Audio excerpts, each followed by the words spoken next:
Hello good morning दोस्त, Ravi online classes में आपका स्वागत है। इस वीडियो में हम लोग देखेंगे फिजिक्स का मोस्ट इम्पोर्टेंट क्वेश्चन जो टीसीएस द्वारा 2023-24 में पूछे गए हाल ही का एग्जाम में उस सारे प्रश्नों का संग्रह किया गया है। उस सारे प्रश्नों का आप देखिएगा, मोस्ट इम्पोर्टेंट क्वेश्चन है जो चैप्टर वाइज चैप्टर आपको करवाया जा रहा है। किरणों के समूह को क्या कहते हैं? तो किरणों के समूह को किरण पुंज कहा जाता है। किरणों के समूह को क्या कहते हैं? किरण पुंज कहा जाता है।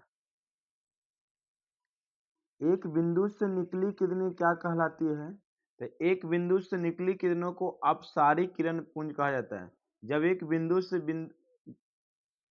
किरणें निकलती है तो उसे अपसारी किरण पुंज कहते हैं। एक बिंदु की ओर आती, यहाँ पे होगा आती किरणें क्या कहलाती है? तो जब एक बिंदु पे आती हुई किरणें प्रतीत होती है तो उसे अभिसारी किरण पुंज कहा जाता है। एक दूसरे के समांतर, देखिए क्वेश्चन नंबर 4 देखिएगा, एक दूसरे के समांतर चलती किरण क्या कहलाती है? तो जब किरणें एक दूसरे के समांतर चलते हैं तो इसे समांतर किरण पुंज कहा जाता है। क्या कहा जाता है? समांतर किरण पुंज कहा जाता है। किसी वस्तु से प्रकाश के टकराकर लौटने की घटना को क्या कहते हैं? तो किसी वस्तु के प्रकाश के टकराकर लौटने की घटना को प्रकाश का प्रवर्तन कहा जाता है। जब प्रकाश की किरणें किसी सतह से टकराकर वापस लौट जाता है तो इस घटना को प्रकाश का प्रवर्तन कहा जाता है। दो पारदर्शी माध्यमों के अंतरापृष्ठ पर प्रकाश किरण के मुड़ने की घटना को क्या कहते हैं? तो प्रकाश का वर्तन कहते हैं। दो पारदर्शी माध्यमों के अंतरापृष्ठ पर प्रकाश किरणें के मुड़ने की घटना को क्या कहते हैं? तो प्रकाश का परावर्तन कहते हैं। प्रकाश जिस पथ पर चलता है उसे क्या कहा जाता है? तो उसे किरण कहा जाता है। क्या कहता है? किरण कहा जाता है। आपतन कोण और परावर्तन कोण एक दूसरे के क्या होते हैं? तो बराबर होते हैं। आपतन कोण का मान और परावर्तन कोण का मान क्या होता है? बराबर होता है। जब प्रकाश की किरणें किसी समतल सतह पे पड़ती है और इसे लौट जाती है तो यहाँ पे जो एंगल बनता है, एंगल आई, और यहाँ पे परावर्तन कोण, एक दोनों कोणों का मान आपस में क्या होती है? बराबर होती है। आपतित किरण, परावर्तित किरण तथा आपतन बिंदु पर खींचा गया अभिलंब तीनों होते हैं, तीनों एक ही तल में।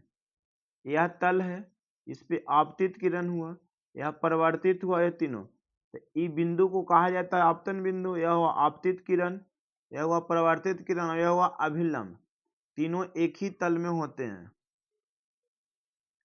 प्रतिबिंब कितने प्रकार के होते हैं? तो दो प्रकार के होते हैं। प्रतिबिंब कितने प्रकार के होते हैं? तो दो प्रकार के होते हैं। परावर्तित या अपवर्तित प्रकाश किरणें के वास्तविक कटान से बने प्रतिबिंब को क्या कहते हैं? तो वास्तविक प्रतिबिंब कहते हैं। परावर्तित या अपवर्तित किरणों के वास्तविक कटान से बने प्रतिबिंब को क्या कहते हैं? तो वास्तविक प्रतिबिंब कहते हैं। परावर्तित या अपवर्तित प्रकाश किरणों को पीछे बढ़ाने से जहां पे मिलते उस प्रतिबिंब को क्या कहा जाता है?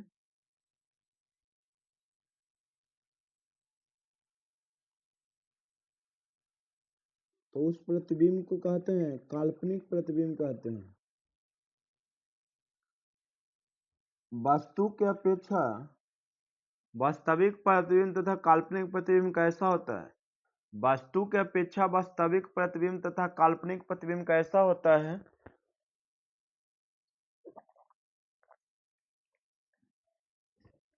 तो वास्तविक प्रतिबिंब उल्टा होता है और काल्पनिक प्रतिबिंब सीधा होता है।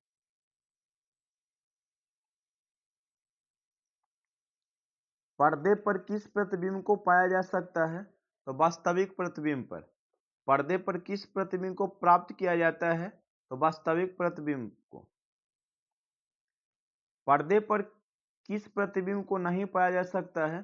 तो काल्पनिक प्रतिबिंब को पर्दे पर नहीं प्राप्त किया जाता है। वैसी सतह जिस पर आपतित प्रकाश ऊर्जा का अधिकांश नियमित रूप से परावर्तित हो जाता है उसे क्या कहते हैं? तो उसे दर्पण कहते हैं। क्या कहते हैं? उसे दर्पण कहते हैं। दर्पण कितने प्रकार के होते हैं?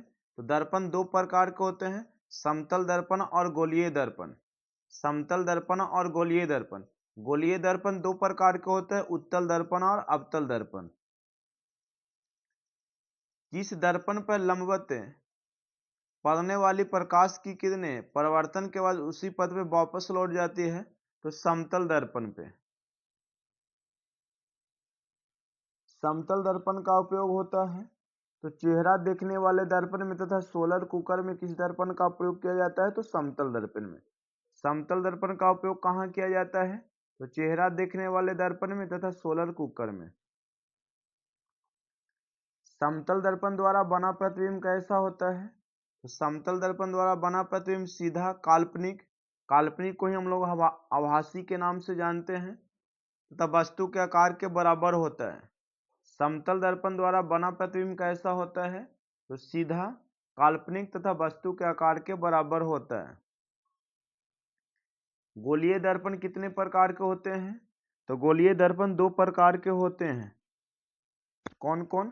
तो अवतल दर्पण और उत्तल दर्पण। गोलीय दर्पण जिस गोले का भाग होता है उस गोले के केंद्र को तथा उसकी त्रिज्या को क्या कहते हैं? तो गोले के केंद्र को दर्पण का केंद्र कहते हैं। क्या कहते हैं? दर्पण का केंद्र कहते हैं या वक्रता केंद्र कहते हैं। और गोले की त्रिज्या को वक्रता त्रिज्या कहते हैं। गोलीय दर्पण के ध्रुव और वक्रता केंद्र को मिलाने वाली सरल रेखा को क्या कहते हैं? तो मुख अक्ष कहते हैं। गोलीय दर्पण किन नियमों का पालन करता है? तो प्रकाश के परावर्तन के नियमों का पालन करता है। गोलीय दर्पण किन नियमों का पालन करता है? तो प्रकाश के परावर्तन के नियमों का पालन करता है। ध्रुव के निकट तथा छोटे आपतन कोण पर आती किरणें क्या कहलाती है? तो समाक्षीय किरण कहलाता है। गोलीय दर्पण के ध्रुव से मुख्य फोकस की दूरी को क्या कहते हैं? तो फोकस दूरी या फोकसांतर कहा जाता है। गोलीय दर्पण में वक्रता त्रिज्या r और फोकस दूरी f होती है, तो क्या होता है संबंध? तो r बराबर 2f होता है या f बराबर r/2 होता है, याद रखिएगा। दर्पण सूत्र क्या है?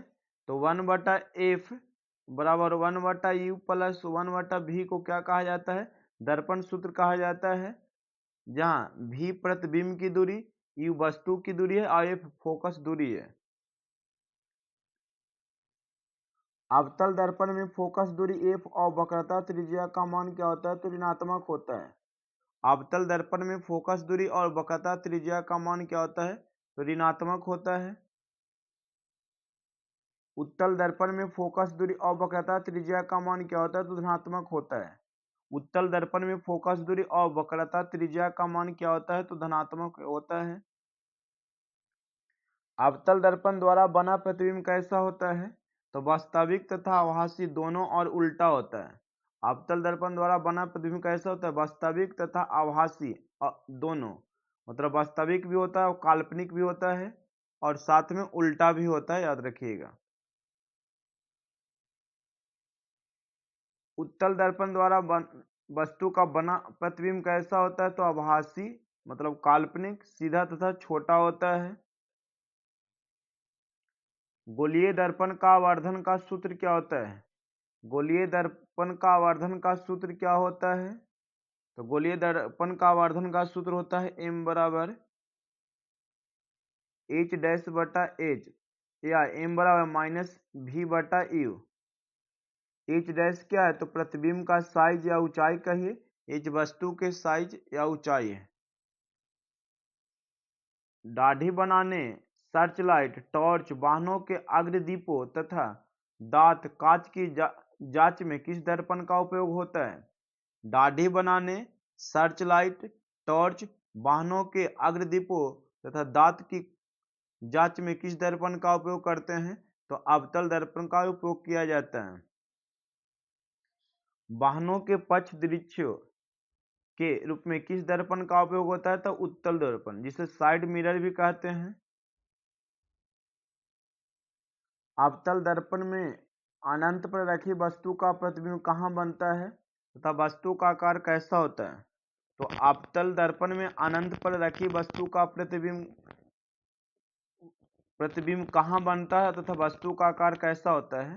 तो वस्तु का प्रतिबिंब दर्पण के मुख्य फोकस पे बनता है तथा वस्तु का आकार वास्तविक उल्टा तथा वस्तु के आकार से बहुत छोटा होता है। अवतल दर्पण के वक्रता केंद्र से पर्दे दूर रखी वस्तु का प्रतिबिंब कहाँ बनता है, वस्तु का आकार कैसा होता है? तो वस्तु का प्रतिबिंब मुख्य फोकस तथा वक्रता केंद्र के बीच बनता है तथा वस्तु का आकार वास्तविक उल्टा तथा वस्तु के आकार से छोटा होता है। अवतल दर्पण में वक्रता केंद्र पर रखी गई वस्तु का प्रतिबिंब कहाँ बनता है और वस्तु का आकार कैसा होता है? तो अवतल दर्पण में वक्रता केंद्र पर रखी गई वस्तु तथा प्रतिबिंब कहाँ बनता है? तो वस्तु का प्रतिबिंब वक्रता केंद्र पर बनता है तथा वस्तु का आकार वास्तविक उल्टा और वस्तु के आकार के बराबर होता है। अवतल दर्पण के वक्रता केंद्र तथा मुख्य फोकस के बीच रखी गई वस्तु का प्रतिबिंब कहाँ बनता है और वस्तु का आकार कैसा होता है? तो अवतल दर्पण में वक्रता केंद्र तथा मुख्य फोकस के बीच रखी गई वस्तु का प्रतिबिंब केंद्र पर बनता है तथा वस्तु का आकार वास्तविक उल्टा और वस्तु के आकार से बड़ा होता है।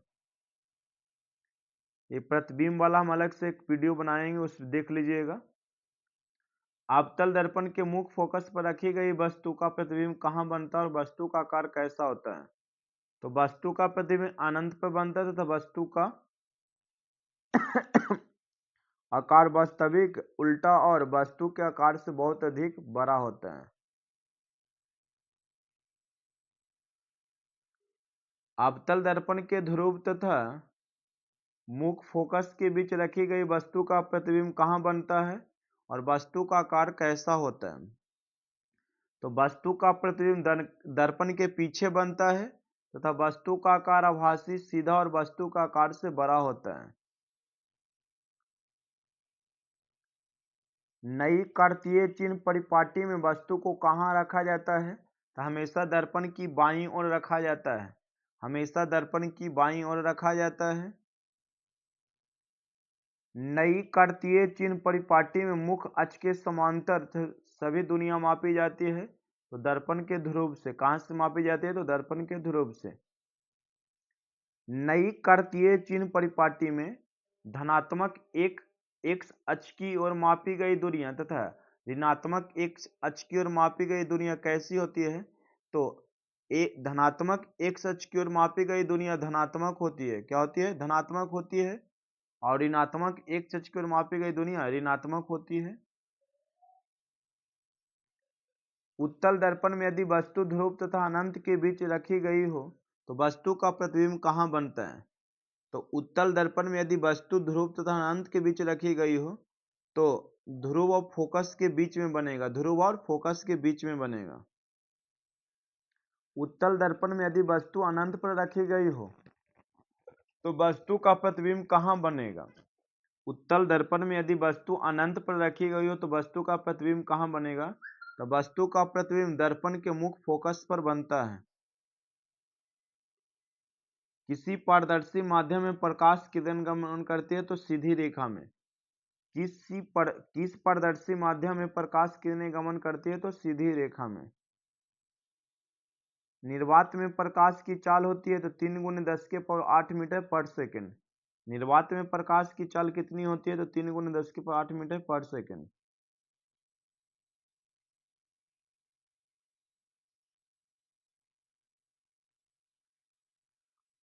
वास्तविक प्रतिबिंब का आवर्धन होता है ऋणात्मक।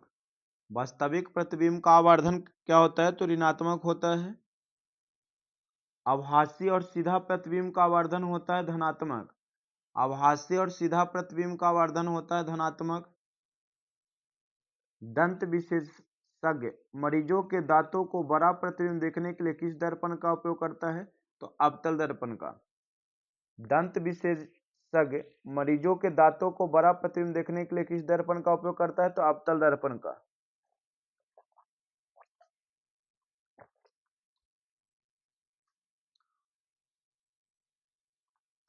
हजामती दर्पण या शेविंग दर्पण के रूप में किसका उपयोग किया जाता है? तो अवतल दर्पण का उपयोग किया जाता है। किस दर्पण का दृष्टि क्षेत्र बड़ा होता है? तो उत्तल दर्पण का। किस दर्पण का दृष्टि क्षेत्र बड़ा होता है? तो उत्तल दर्पण का। किसी दर्पण से आप चाहे कितनी दूरी पर खड़े हो तो आपका प्रतिबिंब हमेशा सीधा प्रतीत होगा? तो समतल दर्पण तथा उत्तल दर्पण में।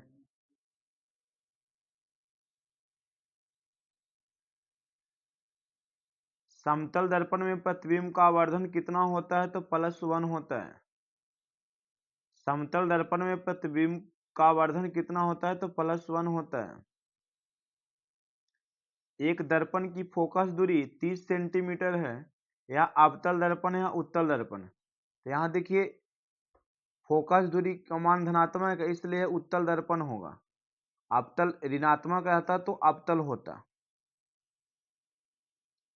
अवतल दर्पण तथा उत्तल दर्पण की ओर किन किन नामों से जानते हैं? तो अवतल दर्पण को अभिसारी दर्पण कहते हैं, अवतल दर्पण को अभिसारी कहते हैं, उत्तल दर्पण को अपसारी कहते हैं।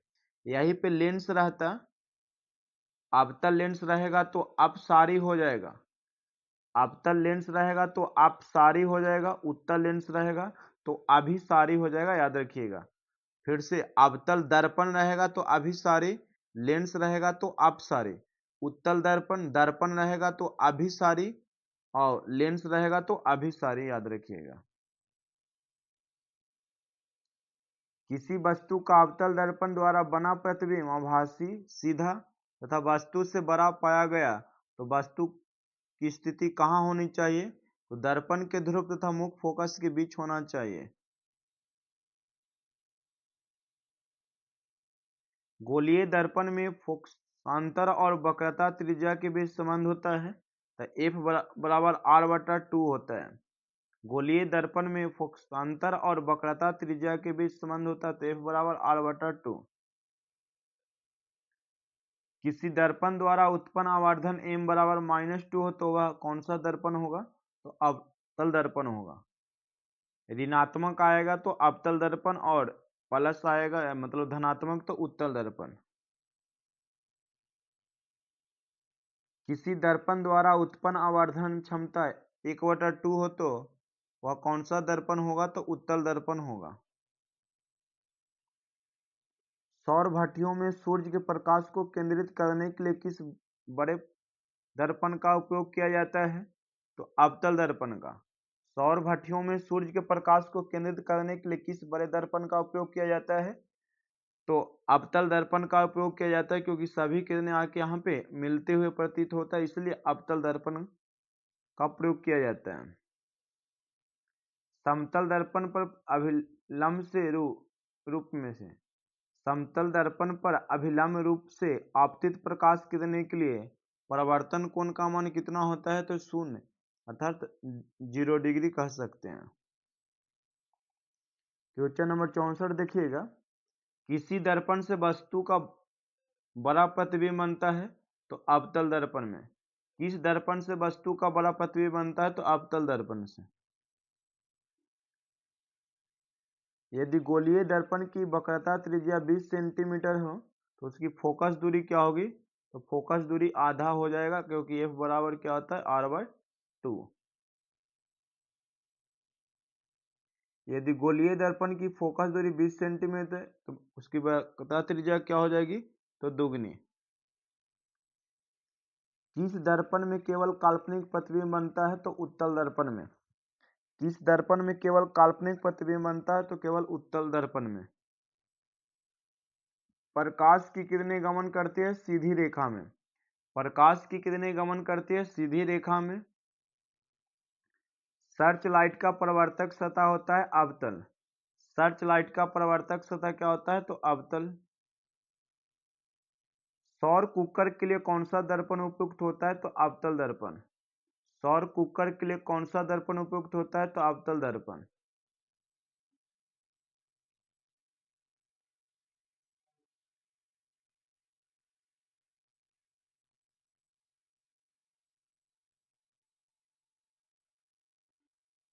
गोलीय दर्पण के परावर्तक पृष्ठ की वृत्ताकार सीमा रेखा व्यास कहलाता है तो प्रधान अक्ष। गोलीय दर्पण के परावर्तक पृष्ठ की वृत्ताकार सीमा रेखा व्यास क्या कहलाता है तो प्रधान अक्ष। निम्नलिखित में से कौन उत्तल दर्पण की फोकस दूरी जिसकी त्रिज्या 32 सेंटीमीटर है, तो बकाया त्रिज्या 32 सेंटीमीटर, तो फोकस दूरी क्या हो जाएगी तो 16 सेंटीमीटर। यदि किसी बीम का प्रतिबिंब का आवर्धन ऋणात्मक हो तो उस प्रतिबिंब की प्रकृति क्या होगी तो वास्तविक और उल्टा होगी, वास्तविक और उल्टा होगी। नई कार्तीय चिन्ह परिपाटी के अनुसार दर्पण के सामने रखे गए बीम की दूरी ली जाती है तो ऋणात्मक। नई कार्तीय चिन्ह परिपाटी के अनुसार दर्पण के सामने रखे गए वस्तु की दूरी ली जाती है तो ऋणात्मक। किस दर्पण की फोकस दूरी धनात्मक होती है तो उत्तल दर्पण की। किस दर्पण की फोकस दूरी धनात्मक होती है तो उत्तल दर्पण की। गोलीय दर्पण में फोकस दूरी और वक्रता त्रिज्या का बीच का संबंध क्या है तो F बराबर R/2 होता है। गोलीय दर्पण में फोकस दूरी और वक्रता त्रिज्या के बीच का संबंध क्या है तो F बराबर R/2 होता है। अवतल दर्पण के सामने वस्तु को कहाँ रखने पर प्रतिबिंब समान साइज का बनेगा तो अवतल दर्पण के सामने वस्तु को वक्रता केंद्र पर रखिएगा तो प्रतिबिंब समान साइज का बनेगा। अब यूनिट 2 देखिएगा, प्रकाश का अपवर्तन। जब प्रकाश एक पारदर्शी माध्यम से दूसरे पारदर्शी माध्यम में प्रवेश करता है तो अभिलंब की ओर या अभिलंब से दूर मुड़ जाता है। इस घटना को ही प्रकाश का अपवर्तन कहते हैं। प्रकाश का अपवर्तन में एक माध्यम से दूसरे माध्यम में प्रकाश जाती है लेकिन या तो अभिलंब की ओर मुड़ जाती है या तो अभिलंब से दूर जाती है। इस घटना को ही प्रकाश का अपवर्तन कहा जाता है। प्रकाश के अपवर्तन के कितने नियम होते हैं तो 2 नियम होते हैं।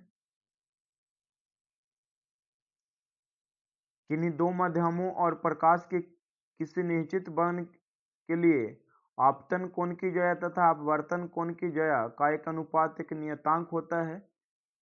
इसे कौन सा नियम कहते हैं तो इसे स्नेल का नियम कहा जाता है।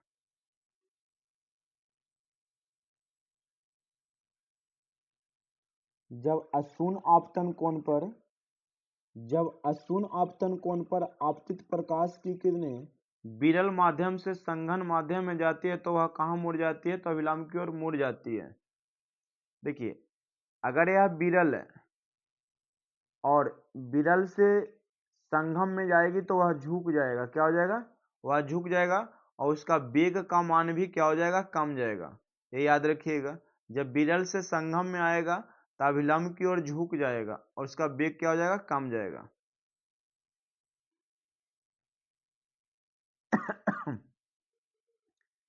जब अशून्य आपतन कोण पर आपतित प्रकाश की किरण संघन माध्यम से विरल माध्यम में जाती है तो वह कहाँ हट जाती है तो अभिलंब से दूर जाएगा। विभिन्न माध्यमों में प्रकाश की चाल होती है भिन्न भिन्न माध्यम में प्रकाश की चाल क्या होती है, भिन्न भिन्न अलग अलग होता है। निर्वात में प्रकाश की चाल होती है 3 × 10⁸ मीटर पर सेकंड। निर्वात में प्रकाश की चाल को c कहते हैं। उसी माध्यम में प्रकाश की चाल को v के अनुपात को अपवर्तनांक होता है। जो अपवर्तनांक का फॉर्मूला होता है c/v। जिस माध्यम का अपवर्तनांक कम होता है उसमें प्रकाश की चाल अधिक होती है। जिस माध्यम का अपवर्तनांक कम होता है उसमें प्रकाश की चाल अधिक होती है। दो माध्यमों के निरपेक्ष अपवर्तनांक के अनुपात को क्या कहते हैं तो अपेक्षिक अपवर्तनांक कहा जाता है। संघन माध्यम का वह आपतन कोण जिसके लिए अपवर्तन कोण 90 डिग्री हो जाए उसे कौन कहते हैं, उसे क्रांतिक कोण कहा जाता है। यदि संघन माध्यम में आपतन कोण का मान क्रांतिक कोण से अधिक हो तो संपूर्ण आपतित किरणें संघन माध्यम में लौट आती है तो उस घटना को क्या कहते हैं तो प्रकाश का पूर्ण आंतरिक परिवर्तन कहा जाता है।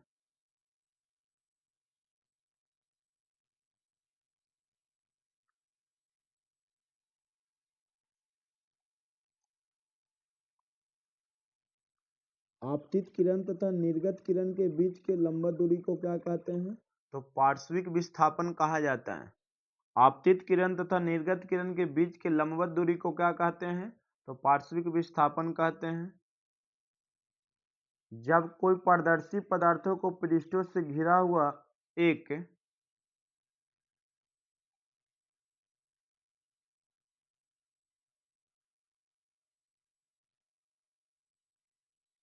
खंड होता है तो उसे क्या कहते हैं? तो उसे लेंस कहते हैं। जब लेंस का वक्रित पृष्ठ गोलीय हो तो उसे क्या कहते हैं? तो उसे गोलीय लेंस कहा जाता है। गोलीय लेंस कितने प्रकार के होते हैं? तो गोलीय लेंस दो प्रकार के होते हैं, उत्तल लेंस तथा अवतल लेंस होते हैं। अवतल लेंस को कौन सा लेंस कहते हैं? तो अपसारी लेंस कहा जाता है। और दर्पण रहता तो क्या हो जाता? अभिसारी। क्या हो जाता? अभिसारी। उत्तल लेंस को कौन सा लेंस कहते हैं? तो अभिसारी लेंस कहते हैं। उत्तल लेंस को कौन सा लेंस कहते हैं? तो अभिसारी लेंस कहते हैं। ऐसा लेंस जो किनारों पर पतला व बीच में मोटा हो उसे कौन सा लेंस कहते हैं? उसे उत्तल लेंस कहते हैं। उत्तल लेंस किसे कहते हैं? तो ऐसा लेंस जो किनारों पर पतला व बीच में मोटा हो उसे कौन सा लेंस कहते हैं? उसे उत्तल लेंस कहते हैं। ऐसा लेंस जो किनारों पर मोटा व बीच में पतला हो वह कौन सा लेंस कहलाएगा? तो अवतल लेंस। अवतल लेंस किनारों पर मोटा होता है और बीच में पतला होता है। उत्तल लेंस तथा अवतल लेंस के केंद्र को क्या कहते हैं? तो वक्रता केंद्र कहते हैं। उत्तल लेंस तथा अवतल लेंस के केंद्र को क्या कहते हैं? तो वक्रता केंद्र कहते हैं। लेंस के पृष्ठों के वक्रता केंद्र C1 तथा C2 को मिलाने वाली सरल रेखा को लेंस क्या कहते हैं? तो मुख्य अक्ष कहा जाता है। लेंस के मुख्य अक्ष के समांतर और निकटतर प्रकाश किरणें अपवर्तन के बाद मुख्य अक्ष के जिस बिंदु पर अभिसरित होते हैं उसे क्या कहते हैं? तो उसे मुख्य फोकस कहते हैं। लेंस के कितने फोकस होते हैं? तो दो। लेंस के कितने फोकस होते हैं? तो दो। लेंस के प्रकाशीय केंद्र और मुख्य फोकस के बीच की दूरी को क्या कहते हैं? तो फोकस दूरी कहते हैं। लेंस के प्रकाशीय केंद्र और मुख्य फोकस के बीच की दूरी को क्या कहते हैं? तो फोकस दूरी कहते हैं। अवतल लेंस द्वारा किसी वस्तु का प्रतिबिंब बनता है। तो अवतल लेंस द्वारा लेंस की बात आएगा तो काल्पनिक और सीधा होगा। काल्पनिक और सीधा होगा। उत्तल लेंस द्वारा किसी वस्तु का प्रतिबिंब बनता है तो वास्तविक और आभासी दोनों बनता है। उत्तल लेंस द्वारा किसी वस्तु का प्रतिबिंब कैसा बनता है? तो वास्तविक और आभासी दोनों बनता है। किसी उत्तल लेंस या अवतल लेंस द्वारा बनाए गए वस्तु के प्रतिबिंब का आकार और उसकी प्रकृति निर्भर करती है तो लेंस के वस्तु की दूरी पर। किसी उत्तल लेंस या अवतल लेंस द्वारा बनाए गए वस्तु के प्रतिबिंब का आकार उसकी प्रकृति पर निर्भर करती है तो लेंस की वस्तु की दूरी पर निर्भर करती है। लेंस सूत्र क्या होता है? तो 1/f बराबर 1/u माइनस 1/v होता है। प्रतिबिंब का ऊंचाई और वस्तु की ऊंचाई के अनुपात को क्या कहते हैं? तो आवर्धन कहते हैं। प्रतिबिंब का ऊंचाई और वस्तु की ऊंचाई को क्या के अनुपात को क्या कहते हैं? तो आवर्धन कहा जाता है। किसी लेंस द्वारा उत्पन्न आवर्धन का सूत्र क्या होता है? तो m बराबर v/u होता है लेंस द्वारा। अब दर्पण रहेगा तो क्या हो जाएगा? m बराबर -v/u और लेंस है तो प्लस होगा। लेंस की शक्ति को क्या कहते हैं? तो लेंस की क्षमता कहा जाता है। लेंस की क्षमता का ऐसा ही मात्रक डायऑप्टर होता है। लेंस की क्षमता का सूत्र क्या होता है? तब P बराबर होता है 1/f। 1/f होता है या f बराबर कह लीजिए 1/p। निर्देशांक चिन्ह परिपाटी के अनुसार उत्तल लेंस की द्वितीय फोकस दूरी होती है तो धनात्मक। द्वितीय फोकस दूरी क्या हो जाती है? धनात्मक। निर्देशांक चिन्ह परिपाटी के अनुसार अवतल लेंस की द्वितीय फोकस दूरी क्या होती है? तो ऋणात्मक। उत्तल लेंस की क्षमता होती है कैसा? तो धनात्मक। उत्तल लेंस की क्षमता कैसी होती है? तो धनात्मक।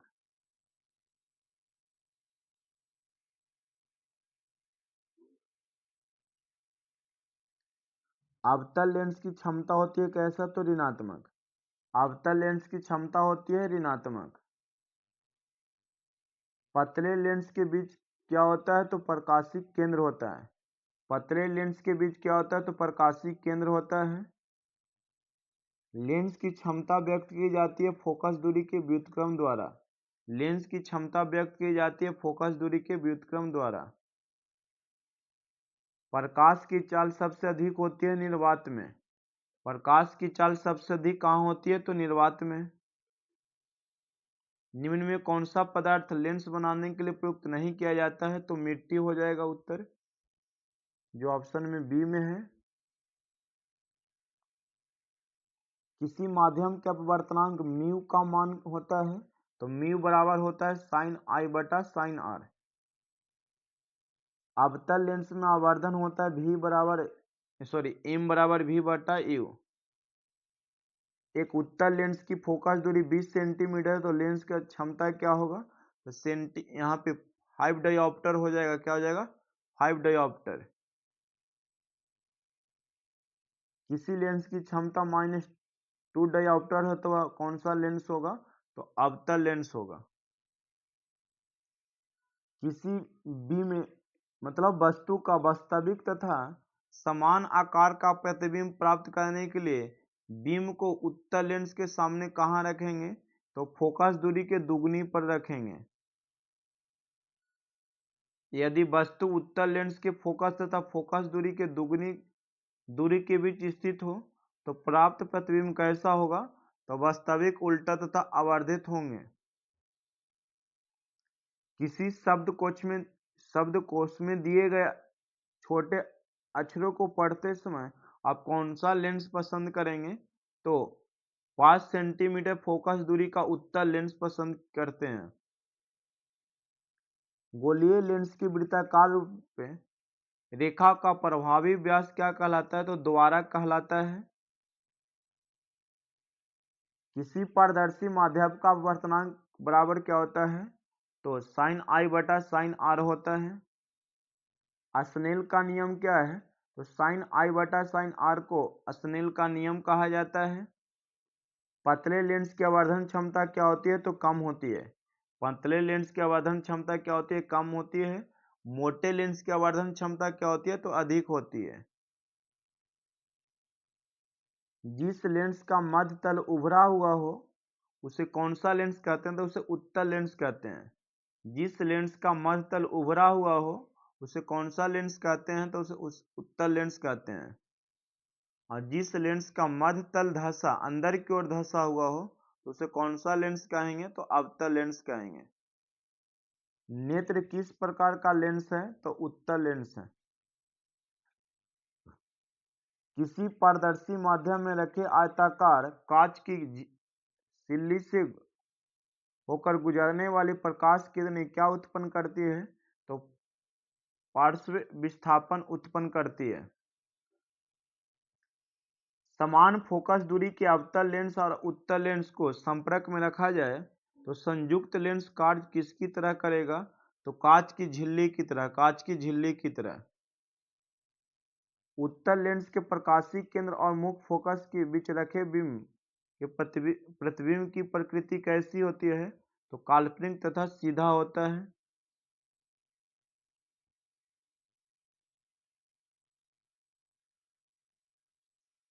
उत्तल लेंस के मुख्य फोकस पर रखे प्रतिबिंब की स्थिति होती है अनंत पे।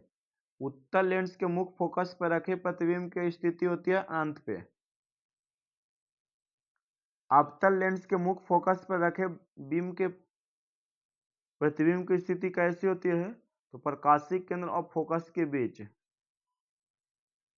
अवतल लेंस के सामने अनंत पर रखे बीम के प्रतिबिंब की स्थिति होती है तो फोकस पे। यदि किसी लेंस द्वारा उत्पन्न आवर्धन क्षमता -1 हो तो बीम की स्थिति क्या होगी, तो उत्तल लेंस के वक्रता केंद्र पर होगी। दो डायोप्टर क्षमता वाले लेंस का फोकसांतर होता है 40 सेंटीमीटर। किस लेंस में वास्तविक और आभासी दोनों प्रकार का प्रतिबिंब बनते हैं, तो उत्तल लेंस में। एक लेंस की क्षमता 5 डायोप्टर हो तो वह किस प्रकार का लेंस होगा, तो उत्तल लेंस होगा। किसी उत्तल लेंस द्वारा वस्तु का आभासी और आवर्धित प्रतिबिंब बनाने हेतु वस्तु की स्थिति कहाँ होनी चाहिए, तो लेंस और फोकस के बीच। उत्तल लेंस के सामने वस्तु को कहाँ रखने पर प्रतिबिंब वस्तु के बराबर आकार का बनेगा, तो वक्रता केंद्र पर।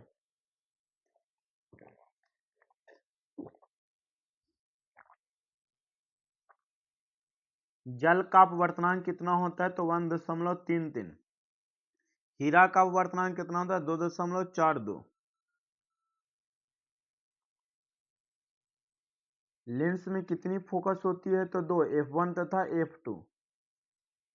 किस लेंस में केवल काल्पनिक प्रतिबिंब बनता है, तो अवतल लेंस में। यदि किसी बीम का प्रतिबिंब आवर्धन ऋणात्मक हो तो उस प्रतिबिंब की प्रकृति क्या होगा, तो वास्तविक और उल्टा होगा। किस लेंस की फोकस दूरी धनात्मक होती है, तो उत्तल लेंस की।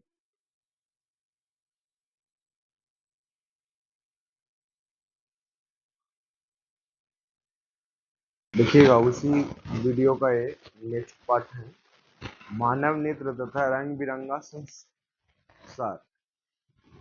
मोस्ट इम्पोर्टेंट जो टीसीएस में हाल ही द्वारा पूछे गए प्रश्न है, उस निकटतम बिंदु को जहां तक नेत्र साफ साफ देख सकता है उसे क्या कहते हैं। तो उस निकटतम बिंदु जहां तक नेत्र साफ साफ देख सकता है उसे निकट बिंदु कहते हैं या निकट दृष्टि कहा जाता है। समान नेत्र के लिए निकट बिंदु की न्यूनतम दूरी कितनी होती है, तो 25 सेंटीमीटर। समान नेत्र के लिए निकट बिंदु को न्यूनतम स्पष्ट दूरी कहा जाए तो 25 सेंटीमीटर होती है।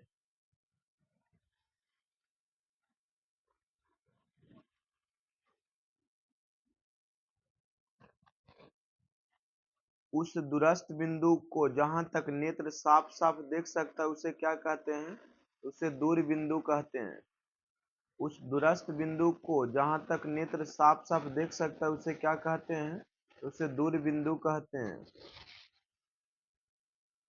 समान नेत्र के लिए दूर बिंदु की दूरी क्या होती है, तो अनंत होती है। समान नेत्र के लिए दूर बिंदु की दूरी कितनी होती है, तो अनंत होती है। और न्यूनतम के लिए क्या याद रखना है, तो न्यूनतम के लिए 25 सेंटीमीटर।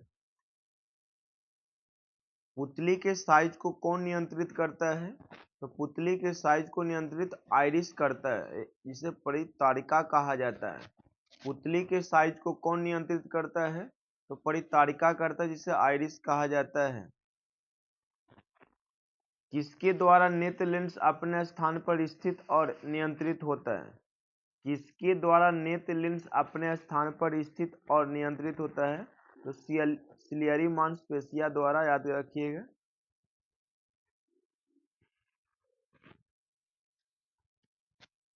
तो क्या हो जाएगा, सिलियरी पेशियां द्वारा। किसी वस्तु का प्रतिबिंब कहाँ बनता है, तो दृष्टि पटल या रेटिना करके याद रखिएगा। मानव नेत्र में वस्तु का प्रतिबिंब कहाँ पे बनता है, तो रेटिना पर, जिसे दृष्टि पटल भी कहा जाता है। नेत्र लेंस की फोकस दूरी स्वतः अपने आप समायोजित होती है।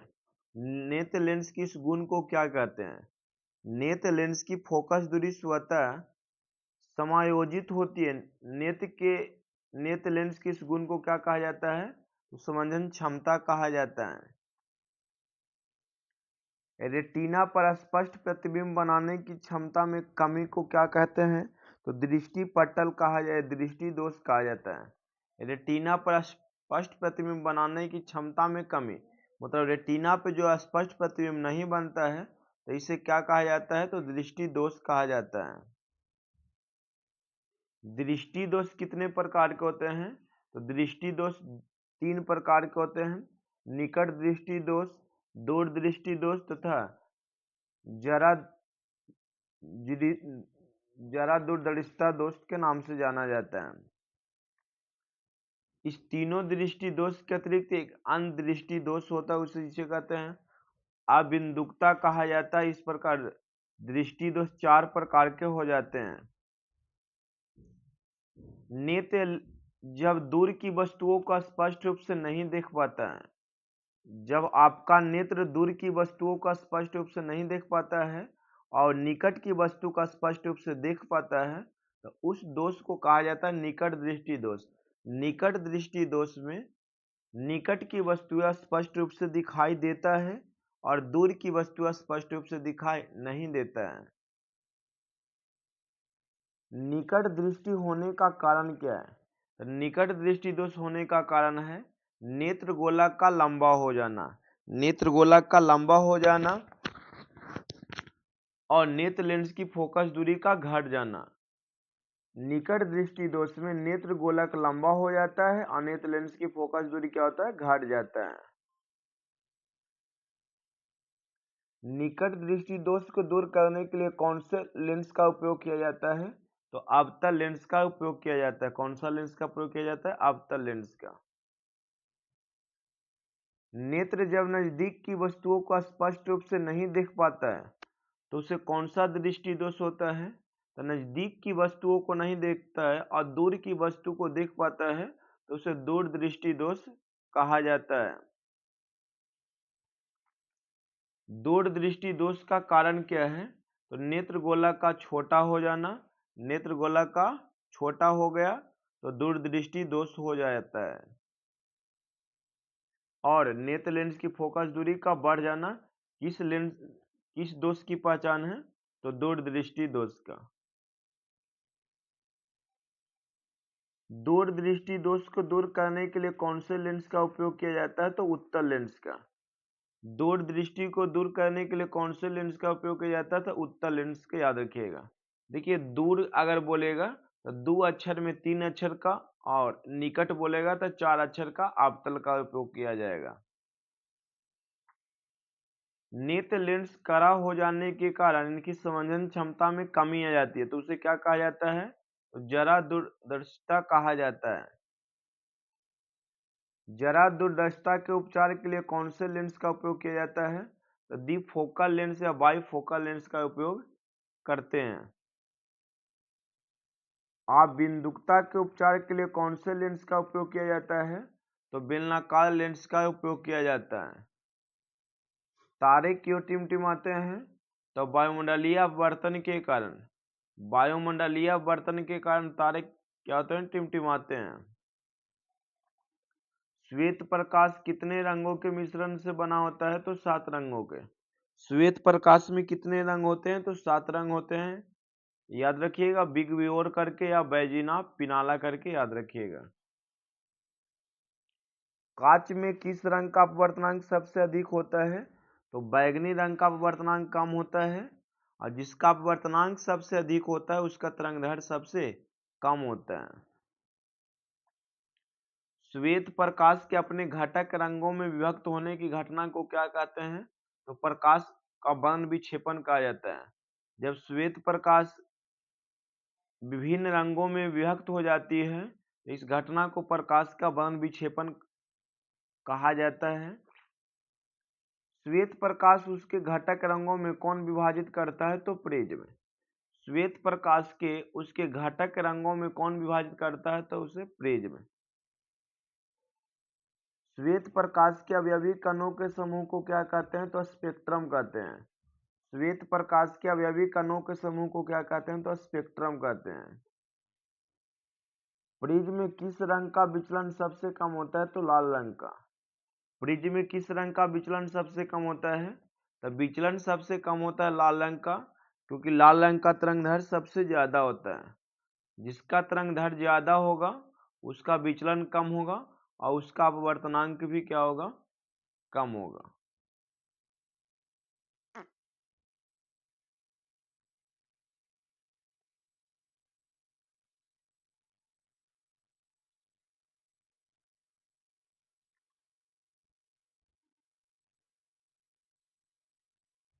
प्रिज्म में किस रंग का विचलन सबसे अधिक होता है? तो बैगनी रंग का।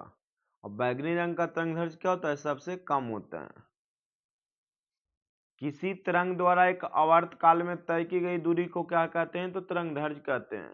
तरंगदैर्घ्य का ऐसा ही मात्रा क्या होता है? तो मीटर होता है। प्रकाश क्या है? तो एक विद्युत चुम्बकीय तरंग है। प्रकाश कैसा तरंग है? तो एक विद्युत चुम्बकीय तरंग है और अनुप्रस्थ तरंग करके याद रखिएगा। प्रकाश एक विद्युत चुम्बकीय तरंग के साथ साथ अनुप्रस्थ तरंग भी है।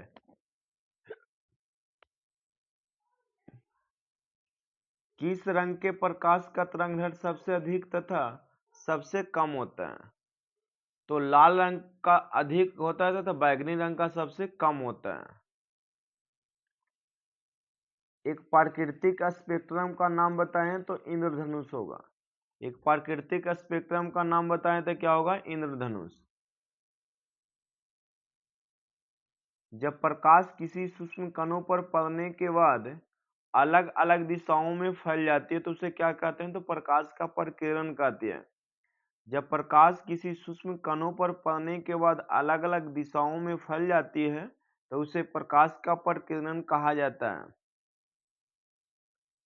सूर्य के प्रकाश के प्रकीर्णन के कारण आकाश दिखाई देता है नीला। सूर्य के प्रकाश के प्रकीर्णन के कारण आकाश कैसा दिखाई देता है? तो नीला दिखाई देता है। अंतरिक्ष में वायुमंडल नहीं है, जिसका कारण क्या है? तो अंतरिक्ष में वायुमंडल है जिसका कारण है प्रकाश का प्रकीर्णन नहीं होता है। अंतरिक्ष यात्रियों को आकाश कैसा दिखाई देता है? तो काला दिखाई देता है। कोलाइडी कणों द्वारा प्रकाश के प्रकीर्णन को क्या कहते हैं? तो टिंडल प्रभाव कहते हैं। नेत्र में प्रवेश करने वाली प्रकाश किरणों का अधिकांश अपवर्तन नेत्र के किस भाग में होता है? तो कर्निया के बाहरी पृष्ठ पे होता है। अभिनेत्र लेंस की फोकस दूरी में परिवर्तन किया जाता है दोस्त। तो अभिनेत्र लेंस की फोकस दूरी में परिवर्तन किया जाता है पछामी पेशियां द्वारा। क्या हो जाएगा? पछामी पेशियां द्वारा। जब नेत्र की पछामी पेशियां शिथिल होती है तो अभी नेत्र लेंस क्या होता है? तो पतला हो जाता है। जब नेत्र की पछामी पेशियां शिथिल होती है तो अभी नेत्र लेंस क्या होता है? तो पतला हो जाता है। जब नेत्र की पछामी पेशियां शिथिल हो जाती है तो अभी लेंस की फोकस दूरी क्या होगा? तो बढ़ जाती है। जब नेत्र का क्रिस्टलीय लेंस दुधिया तथा धुंधला हो जाता है तो इस स्थिति को क्या कहते हैं? तो मोतियाबिंद कहा जाता है। जब नेत्र का क्रिस्टलीय लेंस दुधिया तथा धुंधला हो जाता है तो इस स्थिति को क्या कहते हैं? तो मोतियाबिंद कहते हैं। निकट दृष्टि में अभिनेत्र लेंस की फोकस दूरी क्या होती है? तो घट जाती है। निकट दृष्टि में अभिनेत्र लेंस की फोकस दूरी क्या होती है? तो घट जाती है, याद रखिएगा। दीर्घ दृष्टि दोष में अभिनेत्र लेंस की फोकस दूरी क्या होती है? तो बढ़ जाता है। आकाश में इंद्रधनुष का बनना प्रकाश की कौन सी प्राकृतिक घटना है? तो विक्षेपण है। सूर्योदय और सूर्यास्त के समय सूर्य का रक्तताप प्रतीत होने का कारण क्या है? तो लाल रंग का प्रकीर्णन कम होने के कारण। मानव के एक नेत्र का क्षैतिज दृष्टि क्षेत्र लगभग कितना होता है? तो 150 डिग्री का। मानव के दोनों नेत्रों का अधिकतम दृष्टि क्षेत्र होता है 180 डिग्री। मानव नेत्र का कौन सा बिंदु प्रकाश के लिए अधिक सुग्राही होता है? तो पीत बिंदु करके याद रखिएगा। मानव नेत्र का कौन सा बिंदु प्रकाश के लिए अधिक सुग्राही होता है? तो पीत बिंदु। कांच के प्रिज्म में कितने पृष्ठ होते हैं? तो 5। कांच के प्रिज्म में कितने पृष्ठ होते हैं? तो 5।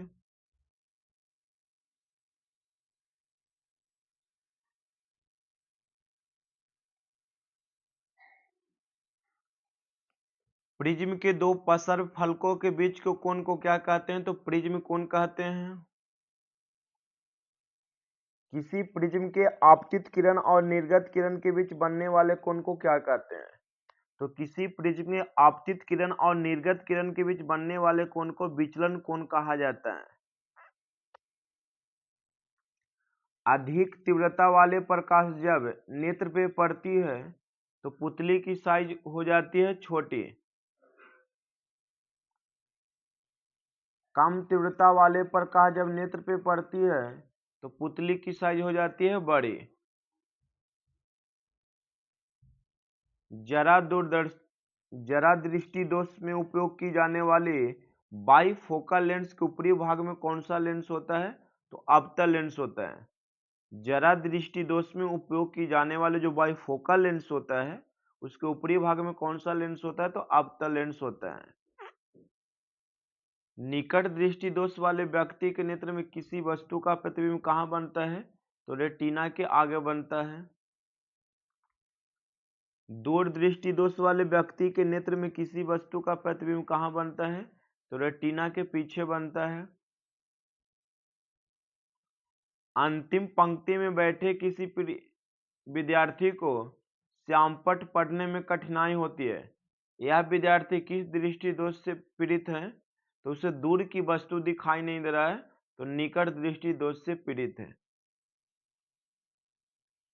सरल सूक्ष्मदर्शी में किस प्रकार का लेंस कार्य करता है? तो उत्तल लेंस का। सरल सूक्ष्मदर्शी में किस प्रकार का लेंस कार्य करता है? तो उत्तल लेंस का। स्पेक्ट्रम प्राप्त करने के लिए किसका उपयोग होता है? तो प्रिज्म का। स्पेक्ट्रम में किस रंग के किरण का झुकाव सबसे अधिक होता है? तो बैगनी रंग, लाल रंग का। याद रखिएगा, किसका झुकाव अधिक होता है? तो लाल रंग का।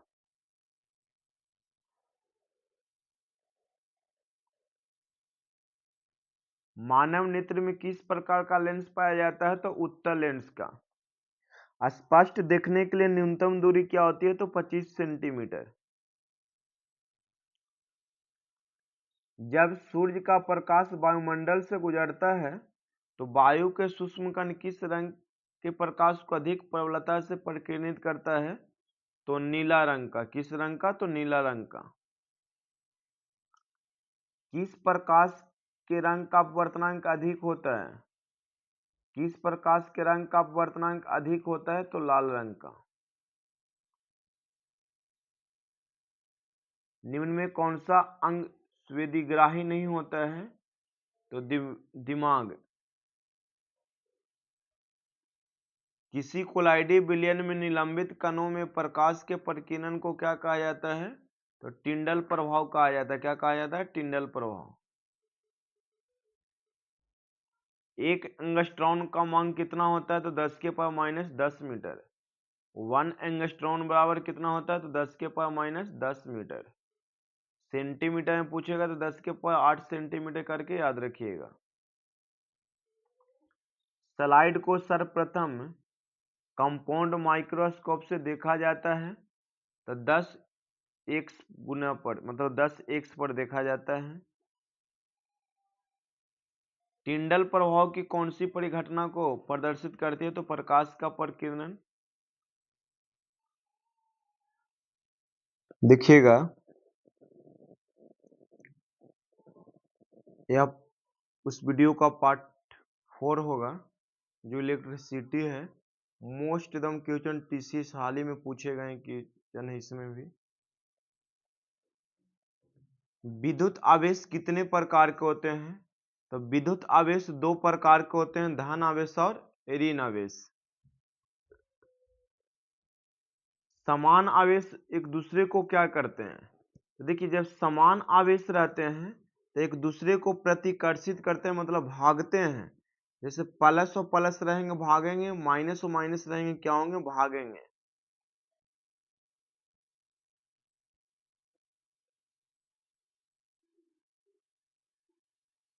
तो समान आवेश में क्या होते हैं? प्रतिकर्षित होते हैं।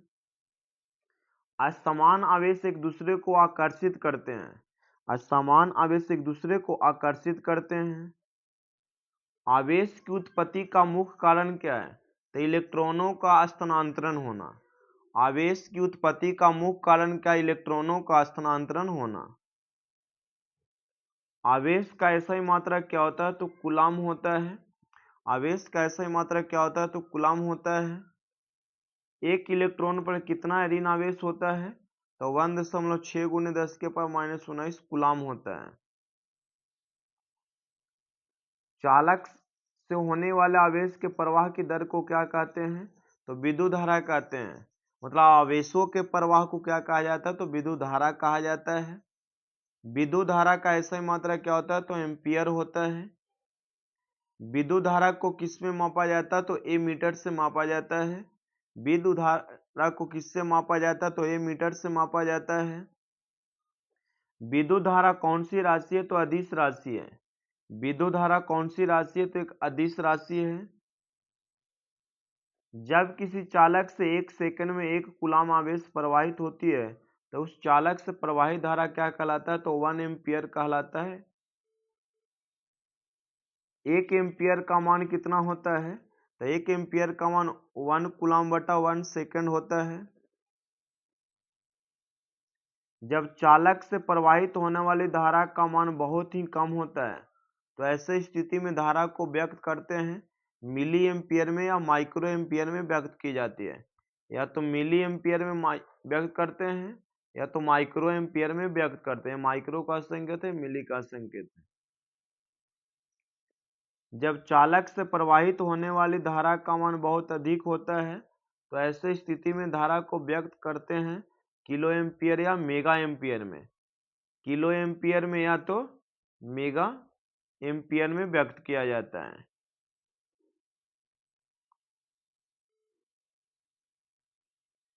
एक कूलम आवेश में कितने इलेक्ट्रॉन होते हैं, तो 6.25 × 10⁻18 इलेक्ट्रॉन होते हैं, याद रखिएगा। एक कूलम आवेश में कितने इलेक्ट्रॉन होते हैं, तो 6.25 × 10⁻18 इलेक्ट्रॉन होते हैं।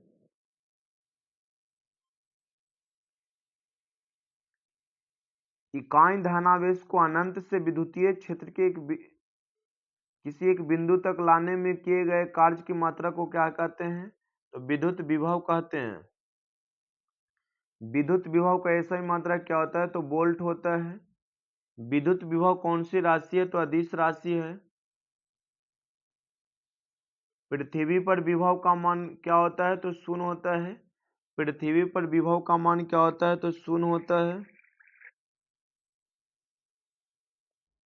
इकाई धन आवेश को विद्युतीय क्षेत्र से किसी एक बिंदु से दूसरे बिंदु तक ले जाने में किए गए कार्य की मात्रा क्या कहलाता है, तो विभवांतर कहलाता है। विभवांतर क्या किसे कहा जाता है, जब इकाई धन आवेश को विद्युतीय क्षेत्र से किसी एक बिंदु से दूसरे बिंदु तक ले जाने में किए गए कार्य की मात्रा को विभवांतर कहा जाता है। विभवांतर का ऐसा ही मात्रा क्या होता है, तो वोल्ट होता है। विभवांतर का ऐसा ही मात्रा क्या होता है, तो वोल्ट होता है। दो विभव के बीच के अंतर को क्या कहते हैं, तो विभवांतर कहा जाता है।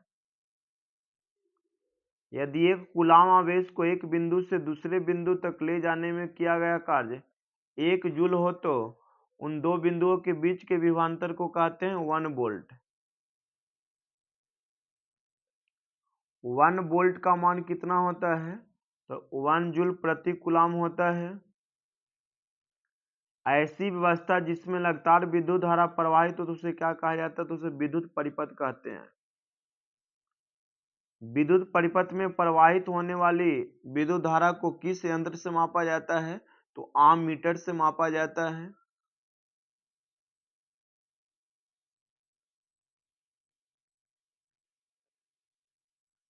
आम मीटर या एम मीटर से मापा जाता है, दोनों एक ही लिखे में खाली कंफ्यूज होता है। एम मीटर को किस में जोड़ा जाता है, तो श्रेणी क्रम में जोड़ा जाता है, याद रखिएगा। एम मीटर को किस में जोड़ा जाता है, तो श्रेणी क्रम में जोड़ा जाता है। विद्युत परिपथ के दो बिंदुओं के बीच के विभवांतर मापने वाले यंत्र को क्या कहते हैं, तो वोल्ट मीटर कहते हैं। वोल्ट मीटर को किस में जोड़ा जाता है, तो समांतर क्रम में जोड़ा जाता है। विद्युत परिपथ में एक ही दिशा में प्रवाहित होने वाली विद्युत धारा को क्या कहते हैं, तो दिष्ट धारा कहा जाता है। विद्युत परिपथ में विद्युत धारा जब विपरीत दिशा में बारी बारी से प्रवाहित होती है, तो उसे क्या कहते हैं, उसे प्रत्यावर्ती धारा कहते हैं। वैसे पदार्थ जिनसे होकर विद्युत आवेश एक जगह से दूसरी जगह आसानी से चले जाते हैं, उस पदार्थ को क्या कहते हैं, तो उसे चालक पदार्थ कहा जाता है। चालक पदार्थों के पास इलेक्ट्रॉन गमन होने की मुक्त इलेक्ट्रॉन उनके पास होता है, यही कारण से उन्हें विद्युत का चालन करता है। चालक पदार्थों में मुक्त इलेक्ट्रॉन की संख्या होती है बहुत अधिक। कौन सा पदार्थ सर्वश्रेष्ठ है, तो चांदी। ताप बढ़ने से चालकों की विशिष्ट चालकता क्या होती है, तो घटती है। ताप बढ़ाने से चालक की विशिष्ट चालकता क्या होती है, घट जाती है, घटती है।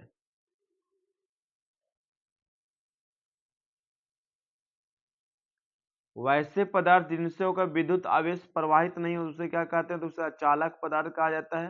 जैसे रबर, प्लास्टिक, सूखा लकड़ी, क्या उसे अचालक होता है।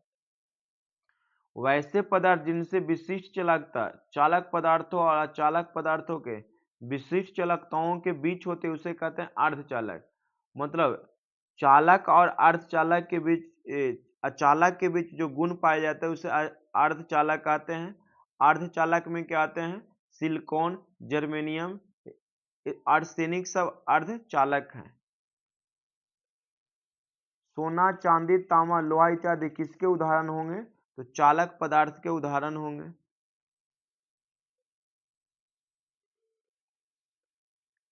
कांच, रबर, प्लास्टिक, सूखी लकड़ी इत्यादि किसके उदाहरण हैं, तो अचालक का। जर्मेनियम और सिलिकॉन किसके उदाहरण हैं, तो अर्धचालक करके याद रखिएगा। अर्धचालक का उपयोग किस में होता है, तो अर्धचालक का उपयोग ट्रांजिस्टर तथा कंप्यूटर के लिए स्मरण युक्तियों के निर्माण में किया जाता है। चालक पदार्थ का वह गुण जो उस पदार्थ से होकर प्रवाहित होने वाले विद्युत धारा का विरोध करता है उसे कहा जाता है प्रतिरोध। जो विद्युत धारा के विरोध करता है उसे प्रतिरोध कहा जाता है। प्रतिरोध का ऐसा ही मात्रक ओम होता है।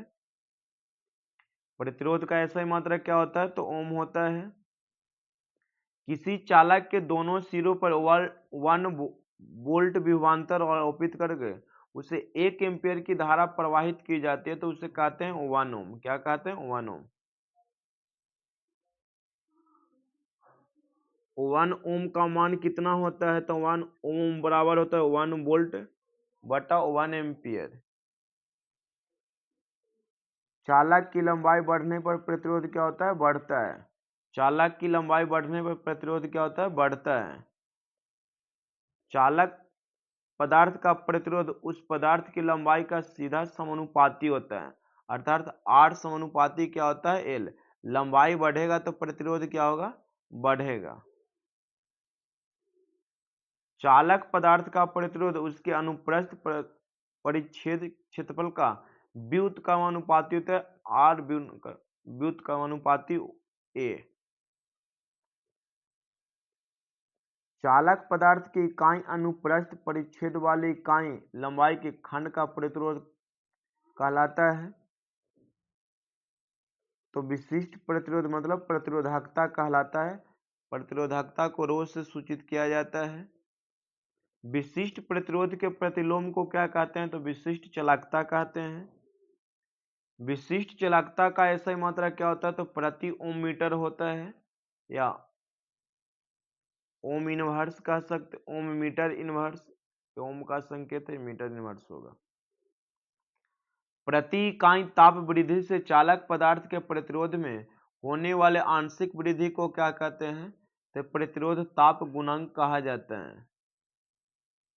प्रतिरोध ताप गुणांक का ऐसा ही मात्रक क्या होता है, तो प्रति डिग्री सेल्सियस होता है। अचर ताप पर किसी चालक से प्रवाहित होने वाली विद्युत धारा चालक के सिरों के बीच विभवांतर का सीधा समानुपाती होता है। इसे कौन सा नियम कहा जाता है, तो ओम का नियम कहा जाता है। ओम का नियम में क्या होता है, V बराबर IR होता है करके याद रखिएगा। ओम का नियम किसके बीच का संबंध बताता है, तो विद्युत धारा और विभवांतर के बीच का संबंध बतलाता है। विद्युत धारा विभवांतर का क्या होता है, तो सीधा समानुपाती होता है, V समानुपाती I होता है। विद्युत धारा प्रतिरोध का क्या होता है, तो व्युत्क्रमानुपाती होता है, V समानुपाती 1/R। ओम के नियम में ताप को क्या रखा जाता है? तो अचर रखा जाता है। प्रतिरोध को कितने प्रकार से संयोजित किया जाते हैं? तो प्रतिरोध को 2 प्रकार से संयोजित किए जाते हैं, श्रेणी क्रम और समांतर क्रम में संयोजित किए जाते हैं। ऊर्जा को एक रूप से दूसरे रूप में क्या किया जाता है? तो रूपांतरित किया जाता है। किसी चालक से प्रवाहित धारा के कारण उत्पन्न ऊष्मा के नियम को क्या कहा जाता है? तो उसे जूल का ऊष्मीय नियम कहा जाता है। जूल का ऊष्मीय नियम कहा जाता है। जूल के ऊष्मीय नियम का प्रतिपादन किसने किया था? तो जूल नामक वैज्ञानिक ने किए थे। 1 सेकंड में किसी विद्युतीय उपकरण द्वारा उपयुक्त विद्युत ऊर्जा को क्या कहते हैं? तो विद्युत शक्ति कहा जाता है। विद्युत शक्ति का ऐसा ही मात्रक वाट होता है। 1 जूल प्रति सेकंड कार्य करने की दर को क्या कहते हैं? तो 1 वाट कहते हैं। 1 वाट का मान कितना होता है? तो 1 जूल प्रति सेकंड होता है। विद्युतीय कार्य की मात्रा को क्या कहते हैं? तो ऊर्जा कहते हैं। विद्युत ऊर्जा का ऐसा ही मात्रा क्या होता है? तो जूल होता है। दुनिया में किसी भी ऊर्जा का ऐसा ही मात्रा का कार्य का ऐसा ही मात्रा क्या होता है? तो जूल करके याद रखिएगा। विद्युत ऊर्जा का व्यवसायिक मात्रा क्या होता है? तो किलोवाट घंटा होता है। किलोवाट घंटा होता है। किलोवाट घंटा को क्या कहते हैं? तो 1 यूनिट विद्युत ऊर्जा कहा जाता है। विद्युत बल्ब विद्युत धारा के किस प्रभाव को दर्शाता है? तो विद्युत धारा के ऊष्मीय प्रभाव को दर्शाता है, याद रखिएगा। विद्युत बल्ब बना होता है कांच का। किसका बना होता है? कांच का। विद्युत बल्ब के अंदर तंतु जिसे फिलामेंट कहते हैं किस धातु का बना होता है? तो टंगस्टन का, जिसका गलनांक कितना होता है? 3300 डिग्री सेल्सियस लगभग होता है।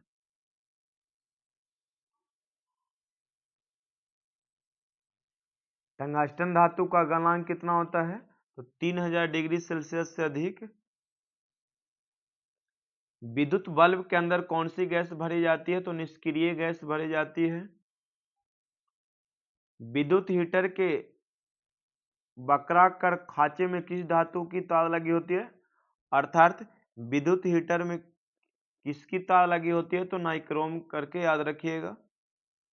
नाइक्रोम का प्रतिरोध और गलनांक क्या होता है? तो नाइक्रोम का प्रतिरोध और गलनांक, तो प्रतिरोध और गलनांक बहुत अधिक होता है। विद्युत स्त्री में ऊष्मीय अवयव बना होता है नाइक्रोम का। विद्युत फ्यूज एक युक्ति है, सुरक्षा के लिए विद्युत फ्यूज का प्रयोग किया जाता है। अति भारण और लघु पतन के परिपथ की सुरक्षा के उपयोग के लिए विद्युत फ्यूज का उपयोग किया जाता है। विद्युत फ्यूज में किस प्रकार के तार का उपयोग किया जाता है? तो जिस तार का गलनांक कम होता है। जिस मान पर द्वारा प्रबलय पहुंचते ही फ्यूज गल जाता है उसे क्या कहते हैं? फ्यूज की क्षमता कहते हैं। जैसे 5 एम्पियर फ्यूज की क्षमता से आप क्या समझते हैं? तो अगर विद्युत परिपथ में 5 एम्पियर से ज्यादा धारा प्रवाहित होगी तो वह फ्यूज टूट जाएगा।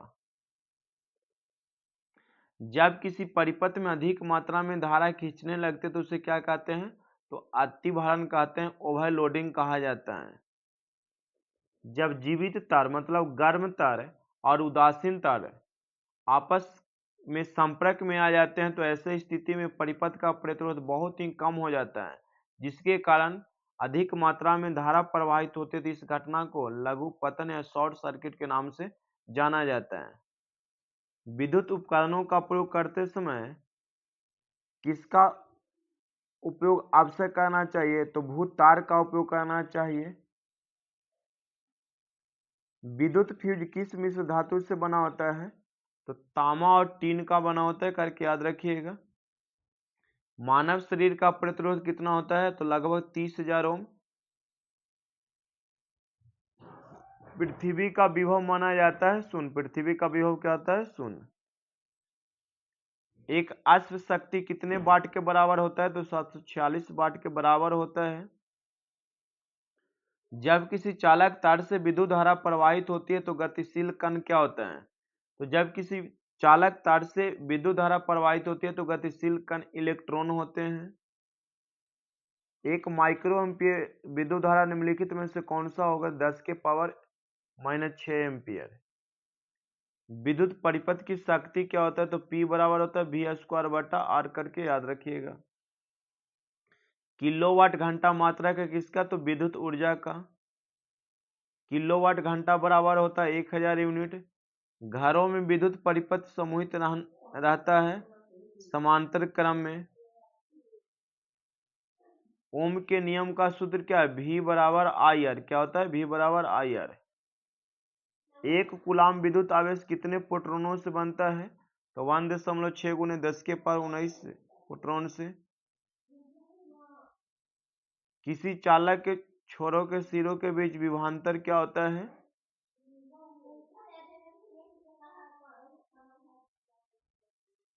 RM। प्रतिरोध RM प्रवाहित धारा के I के बीच संबंध क्या है, तो R बराबर V बटा I। अर्थात हम कह सकते हैं V बराबर क्या होगा, I, जो ओम के नियम है। R ओम प्रतिरोध वाले N प्रतिरोधों को समांतर क्रम में जोड़ने पर तुल्य प्रतिरोध क्या होता है, तो NR होता है। किसी कुंडली का प्रतिरोध ज्ञात करने का सूत्र क्या होता है, तो R बराबर V बटा I। 1 किलोवाट घंटा निम्नलिखित में किसके बराबर होता है, तो 3.6 × 10⁻6 जूल। किसी वोल्ट मीटर के स्केल पर 0 वोल्ट और 1 वोल्ट के बीच